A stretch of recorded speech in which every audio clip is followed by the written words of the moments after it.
உங்களுக்கு எத்தனை டோக்கன் வேணும்? 1 லட்சம் கொடு. மித்த எல்லா ஜல்லிக்கட்டுலேயும் அதான் நடக்குது. 10 சைக்கிள் வாங்கி கொடு, 20 சைக்கிள் வாங்கி கொடு, உனக்கு 4 டோக்கன் பதிஞ்சு தரேன். இந்த நிலை நடக்குதா இல்லையா? கண்டிப்பாக நடக்குது. இந்த அளவுக்கு பிரைஸுகள் மேலே வாங்கக்கூடிய அக்கறை இருக்கிறவங்க வீரர்களை பாதுகாக்கணுமா இல்லையா? இந்த 3 ஜல்லிக்கட்டுலையும் பாருங்கள், யார் எத்தனை தங்க காசு கொடுக்குறாங்க? 500 தங்க காசா? இங்கிட்டு எப்படி 350 எல்இடி டிவியா? 500 1000 டிவியா? உங்களுக்கு இந்த கறிக்கஞ்சி வழங்குமா? இப்படி ஒவ்வொரு கடைகள்லையும் போய் இவ்வளோ ஸ்பான்சர்ஷிப் வாங்குறவங்க எந்த ஜல்லிக்கட்டில் எத்தனை ப்ரைஸ் கொடுத்துருக்கோம்னு சொல்லி ஒரு ப்ரைஸ் கொடுக்குற வரையே ஒரு பேரை வந்து ஒரு ப்ரைஸ் கொடுக்குறக்குள்ளே அடுத்த மாடு அவருன்னு சொல்கிறது.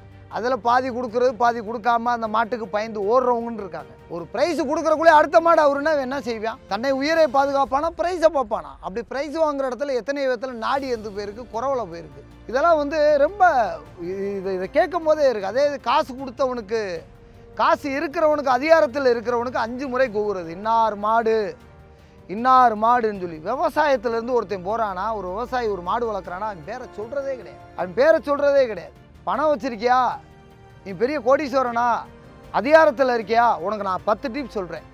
எங்கே ஒரு விவசாயி ஒரு மாடு கொண்டு போட்டோம், ஒரு நடுத்தரவாதி ஒரு மாடு கொண்டு போட்டோம், பேரை சொல்கிறதே கிடையாது. உன் போடுற ப்ரைஸுக்கு நாங்கள் வரல, உன் ப்ரைஸ் வந்து இங்கே கெணுக்கால் மசருக்கு சமம். என்னுடைய ஊரும் என்னுடைய பேருக்காண்டி வந்தவன்.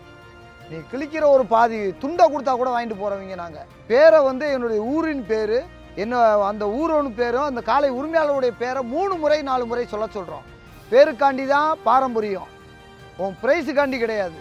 இவங்க இந்த ப்ரைஸுக்குள்ளே எங்களை வந்து ஒரு பூர்த்தை பார்த்து இதுக்குள்ளே ஒரு பெரிய ஒரு மோதலை உண்டு பண்ணி இந்த கார் பைக்குனால் மிகப்பெரிய தலைவலி.